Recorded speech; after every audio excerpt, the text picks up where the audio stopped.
Hola a todos, esta es una clase más de Dispositivos Electrónicos 3, una materia de sexto año de electrónica de la ENET de Trelew. El tema ahora es optoacopladores. ¿Qué tan importante es el tema? Es muy importante porque permite a través de medios o de métodos ópticos poder realizar una interfase, una conexión entre un dispositivo y el otro en forma aislada. Aquí vemos, por ejemplo, el detalle de algunos de ellos. Tenemos uno en forma de Darlington, donde tenemos un diodo emisor, ¿sí? Y tenemos un diodo emisor de luz, un LED interno dentro de la pastilla, y tenemos un par Darlington, después un fototransistor común, convencional, donde tenemos el LED y el transistor, un Smith Trigger, donde tenemos un LED que emite a una compuerta Smith Trigger, con la cual genera una señal cuadrada. Después tenemos un dispositivo que también es un fototransistor, pero que en este caso funciona con corriente alterna, ya que posee dos LED, uno en sentido contrario con respecto al otro. Entonces uno emite durante un semiciclo y el otro durante el otro semiciclo. También en controles de fase a través de optodiacs o también optotriacs. Las generalidades.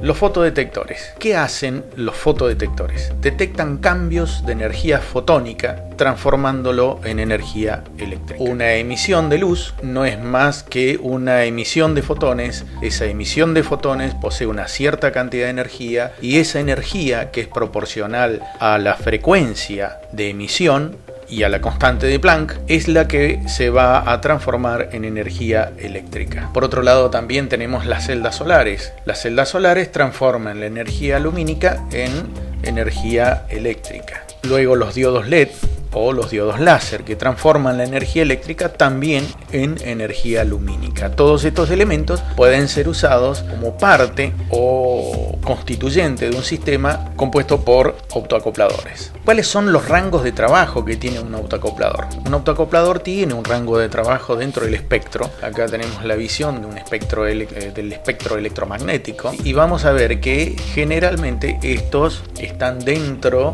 de la luz visible, dentro del espectro visible, y algunos inclusive pueden estar dentro del infrarrojo. Esto comprende frecuencias que están en una longitud de onda de entre 400 y 700 nanómetros. Esto es una porción que está determinado por un ancho de banda. Ese ancho de banda está determinado por la máxima cantidad de energía que se puede obtener de una cantidad lumínica y que está determinado por su máxima amplitud dentro del espectro, como se ve en esta figura. Tenemos en cuenta, lógicamente, que la longitud de onda, recordando que la longitud de onda es igual a la velocidad de la luz y es inversamente proporcional a la frecuencia de trabajo.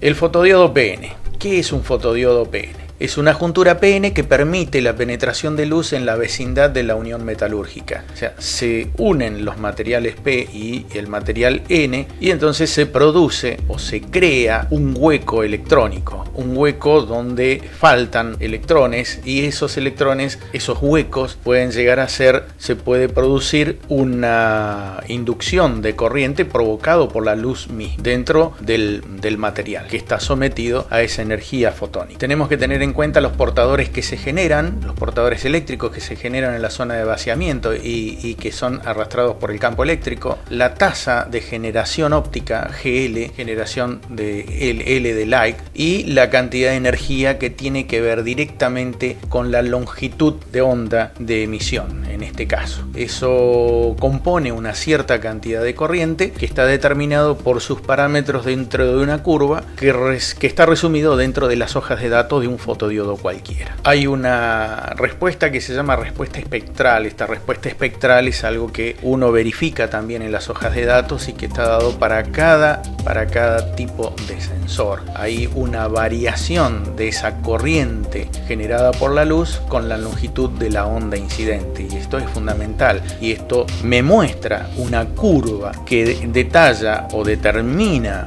un ancho de banda en función de la longitud de onda y en función de esa corriente máxima que se genera en el punto de máxima ganancia. Los fotodiodos PN tienen una respuesta en frecuencia, tienen una velocidad de respuesta ante los cambios de luz incidente. O sea, es importante, incide la luz, bueno, ¿en qué cantidad, cuánta cantidad de tiempo tarda en responder ese fotodiodo? El fotodiodo PN también tiene capacidades limitadas, por supuesto. Estas capacidades, ¿dónde están? Están en la hoja de datos, estas capacidades limitadas por cada uno. Para los portadores minoritarios deben difundir hasta la zona de vaciamiento. Esto es un proceso lento, digamos que esto hace que el fotodiodo tarde una cierta cantidad de tiempo en responder ante el impulso lumínico, y tiene también una máxima velocidad que en muchos casos suele ser de decenas de megahertz.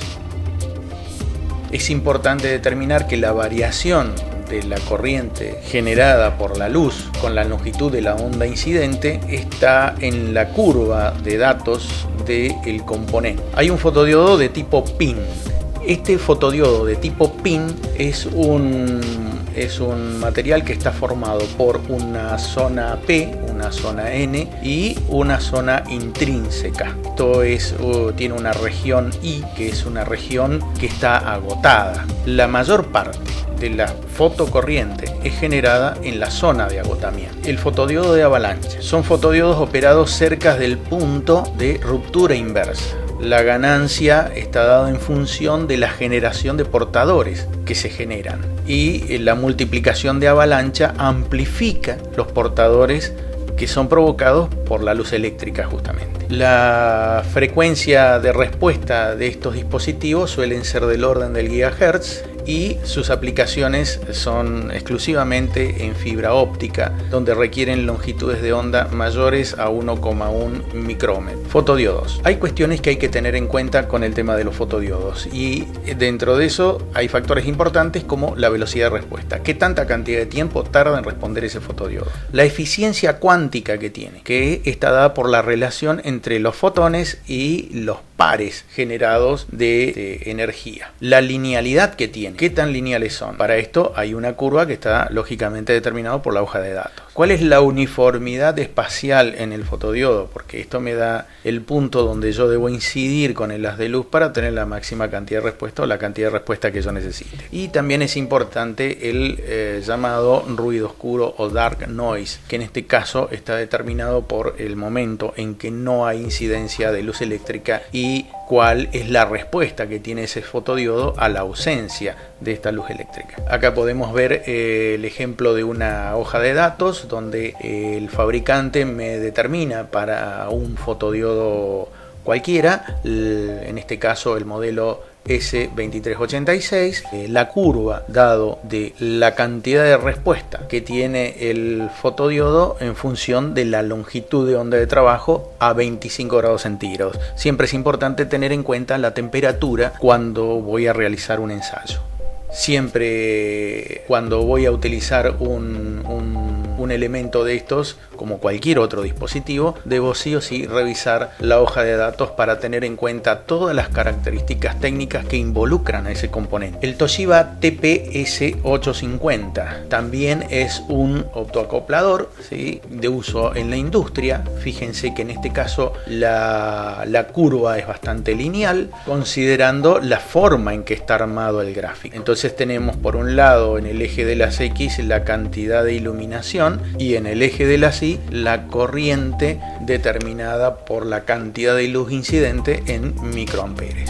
Las celdas solares. Las celdas solares son junturas PN de gran cantidad de área. Tienen un diseño para minimizar la cantidad de energía perdida. Tienen como característica la tensión en circuito abierto, es una de las características que exhiben las celdas solares y que también se encuentran en las hojas de datos. La cantidad de corriente que puede entregar en cortocircuito y la potencia máxima que puede entregar. Lógicamente todo esto se da con curvas que están dadas por el fabricante de tal elemento.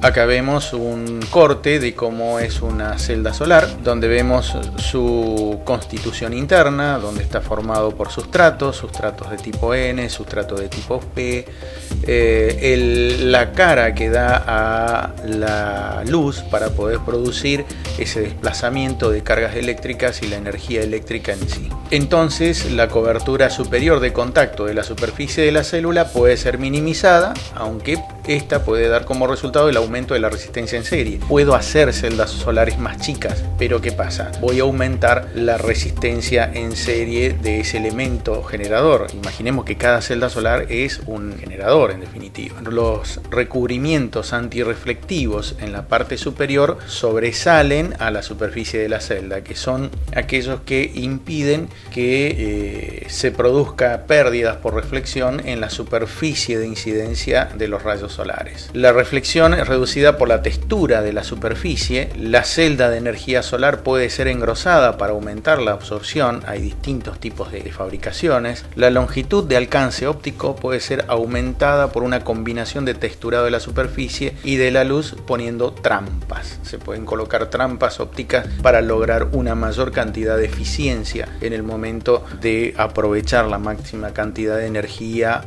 fotónica que está absorbiendo la celda solar. Acá vemos una celda solar en corte. Tenemos algunas características que son las características más importantes que tiene, de las cuales podemos resaltar el área que tiene, 22 centímetros cuadrados por ejemplo en este caso, la eficiencia que tiene, la tensión en vacío, que la tensión en vacío es de 703 milivolt por ejemplo, la corriente en cortocircuito es de 914 miliamperes y bueno, y otros parámetros más que atañen directamente a lo que son las celdas solares. Los diodos LED, por definición, es un dispositivo semiconductor que emite luz del espectro estrecho incoherente cuando es excitado eléctricamente. ¿De qué se trata esto? Acá tenemos el aspecto de un diodo LED. Tiene un positivo, tiene un negativo, funciona con corriente continua. En principio se puede utilizar para marquesinas, para hacer iluminaciones de letreros electrónicos. También hay de distintos colores. Cada uno de los colores responde a una frecuencia determinada justamente por el color. Por lo tanto, cada uno de ellos necesita de una energía distinta para poder encender con la cantidad de intensidad lumínica que yo desee. También se utilizan mucho en la industria automotriz, en iluminación,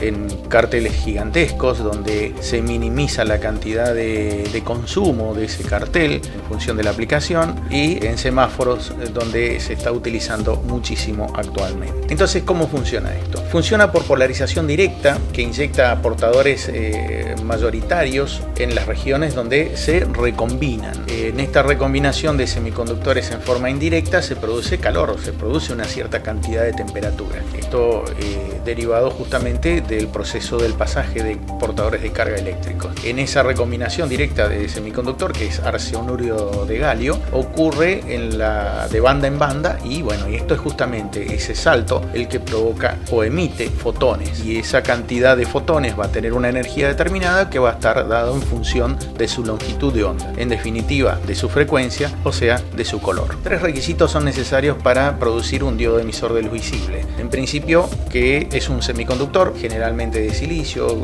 contiene partes de germanio y demás. La banda prohibida está dentro de 1,77 electronvolt y 3,1 electronvolt, y son capaces de soportar diodos de unión de tipo PN, ¿no? Porque justamente son dos sustratos, un sustrato tipo P y un sustrato tipo N, con el que está construido el LED. Es importante las hojas de datos que podemos ver acá, en este caso, donde fíjense que para cada tipo de luminosidad, por ejemplo, en el rojo vamos a tener una cierta cantidad de eficiencia. Esta eficiencia neta es eficiencia. En el rojo es un 0,2, en el amarillo es un 0,2, en el rojo depende de la forma en que está armado el semiconductor, es de 2. Entonces todo esto va a depender exclusivamente de su conformación molecular, de cómo esté armado, cómo esté hecha su estructura cristalina. Es adecuado para aplicaciones que están sujetas a frecuentes ciclos de apagado y de encendido, ¿sí? Ya que las lamparitas incandescentes convencionales no soportan el cambio brusco de encendido y apagado. En cuanto a la eficiencia es mejor que las lámparas incandescentes, pero su cantidad de luminosidad todavía no puede superar las de las fluorescentes. Entonces, bueno, sus aplicaciones, como dijimos, están dadas en función de la aplicación del dispositivo donde va a estar aplicado, y en función de eso son el tipo de LED que yo voy a utilizar en función de sus hojas de datos. Acá vemos lámparas para marquesinas también, o vidrieras, que son de tipo dicroicas. Sus tensiones son de 12 volt, tienen 1 watt de potencia por cada LED. Cada LED está cubierto con plomo y tiene una intensidad de 15.000 milicandelas. Un LED puede producir una cantidad de luz equivalente a una lámpara halógena de 20 watts más o menos, y bueno, y tiene 1 watt de potencia. Importantísimo el tema de los consumos, las hojas de datos, porque en función de eso voy a saber, de acuerdo a la aplicación, cuál elegir. Optoacopladores. En principio, ¿qué es lo que hace un optoacoplador? Efectúa una aislación eléctrica entre dos circuitos, porque la comunicación es óptica. Típicamente se utilizan haces de luz entre el rojo al infrarrojo. Acá vemos la disposición dentro de un chip de cómo está armado dentro del chip ese emisor, y por el otro lado el receptor. Entonces hay un emisor que es el que emite, y hay un receptor que es el que detecta y envía la señal al pin correspondiente. Todo esto dentro del encapsulado, que lógicamente es inmune a la cantidad de luminosidad que pueda haber en el ambiente. Dentro de sus características más importantes está la tensión de aislación, es importantísimo. La buena relación de transferencia, que también transfiere ese pulso de un lugar desde la parte óptica a la parte de detección y después a la conexión que se genera del otro lado. ¿Qué tanta capacidad de acoplamiento tiene? Y su inmunidad a las interferencias. ¿Qué tan inmune es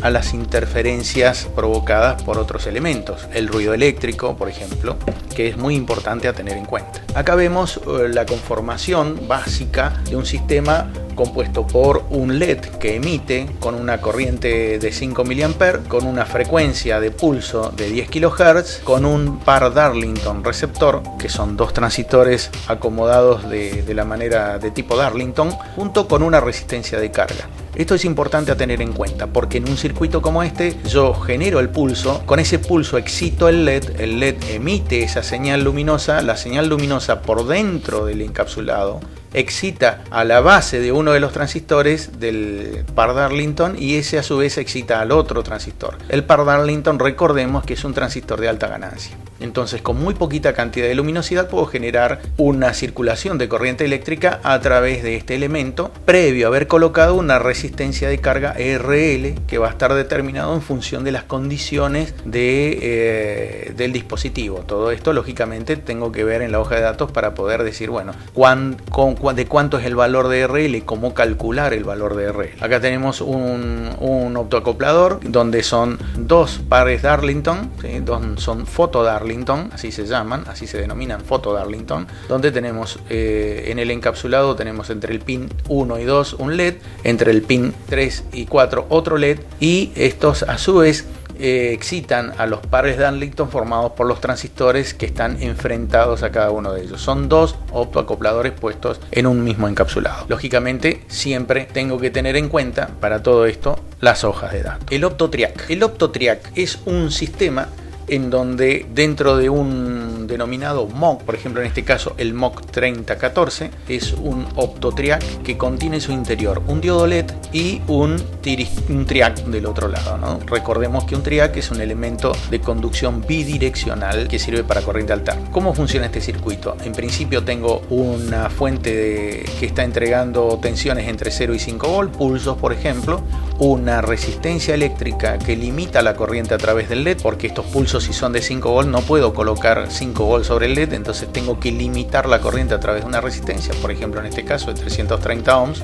Una vez que se genera el pulso, el LED se enciende, activa por efecto fotónico, activa el triac, y el triac comienza a a circular y este a su vez envía el pulso a un triac externo que es el que maneja la potencia necesaria para poder alimentar la lámpara que está en serie con la alimentación. ¿Por qué? ¿Por qué no lo alimento directamente con este triac que está dentro del OptoTriac? Porque la cantidad de corriente que maneja este elemento es muy chiquito. Entonces, de esta manera, si sucede algún problema con la línea de tensión, en este caso, bueno, estamos teniendo en este ejemplo una tensión de entrada de 110 volts. Si estos 110 volts de alguna manera se cuelan para la parte de control, quemaría todas las etapas de atrás. En cambio acá, si sucede algo por un cortocircuito, un exceso de tensión y demás, solamente se quemaría una parte y toda la otra parte seguiría funcionando. Esa es la idea del OptoTriac. También se puede manejar un motor paso a paso con OptoTriac. ¿Cómo sería el dispositivo? En este caso, fíjense cómo es el circuito.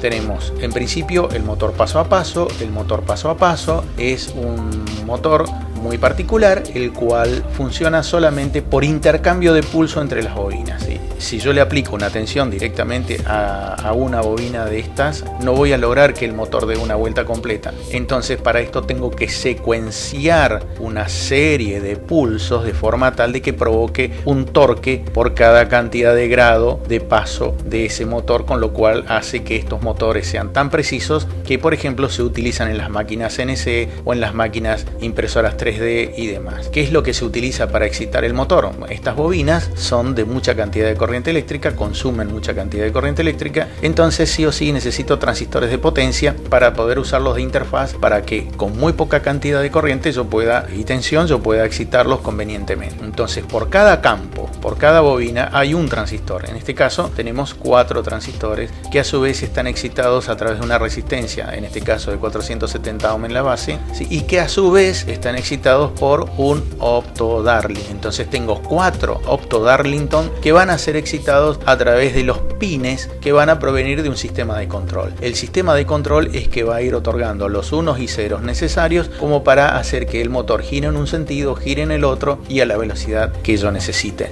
Si toda esta parte que están viendo de este lado es de potencia, toda esta parte es de potencia. Entonces, si sucede algún cortocircuito, si todo esto se chamusca, se funde o se quema, la destrucción llega hasta este punto. ¿Por qué? Porque no hay conexión física con la otra parte, con la parte del sistema de control. Entonces el sistema de control siempre va a seguir funcionando. Espero que se haya entendido. Estos son los principios básicos, una introducción a lo que son los optoacopladores, y luego se va a presentar la guía correspondiente de trabajo. Muchas gracias a todos.